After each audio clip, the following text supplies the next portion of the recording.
Right, this is a little tutorial video just to show you how to set up a group channel on Ableton 8.2.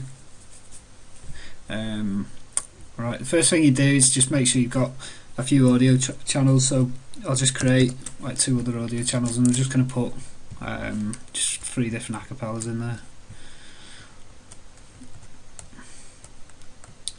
So I'll put like one of the acapellas. Well, each channel is going to have like a different acapella, just so it doesn't matter like what you hear. I'm just going to sort of demonstrate what happens. Just imagine that's like your main vocal, that's your like backing vocal, and that's another like harmony or something. All you do is once you've got the audio in there, just set up the audio channel to go to the groups. The way I use the groups, I'm like this. The reason why I do this is because there's on the new version of Ableton, there's a new way of doing groups. I'd call this grouping, but it's not if you're using a more recent version of Ableton.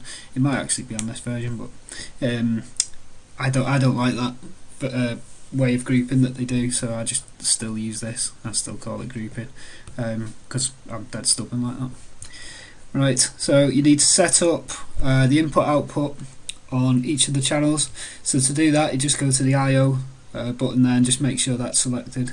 When it's selected, you'll get on each of the channels, you'll get the input there.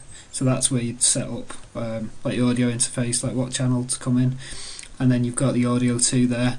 The only thing we're going to do with like when we're setting up the groups is just change that. So that all you do is like literally just press that, go to sends only, and do that on each channel. And then whatever group channel you use, or whatever return you use, I'd just rename it. So press Ctrl R to rename, and then just change the name to like vocals, maybe something like that. And then because we've got that on A, we just need to send the signal to A.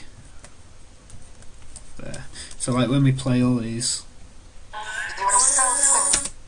yeah, just ignore that. When we play them, you'll see that they come up here. And if you press solo, it'll just solo play all of those vocals. You can still like mute these individually, and you can still like send them to say if you had reverb on return B, you can still like send part of it to the reverb, and you can also change the levels. So if you did have this as like the main vocal, and you had these as the back, and you could just like knock them down a bit if needed. Then what you can do is just compress the whole vocal track.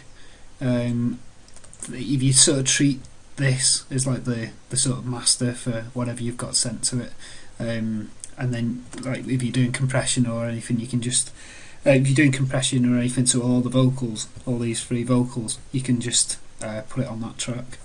So it makes it really quick and good for if you're trying to mix a load of vocals together, as can be quite difficult. Another thing is like if you've got backing vocals and the dynamics change on them, just put a compressor on just on the vocal and do a setting similar to this. Like if you do attack quite high and then release quite high, the ratio doesn't need to be that high, and just sort of knock the threshold down a bit, just to a point where the peaks are coming through on the acapella. So I'll just show you on this one, just sort of like just around there, and that'll just sort of get things at a similar level for you without making it sound like too in your face. Is there anything else? No, that's pretty much it. There you go. Bye.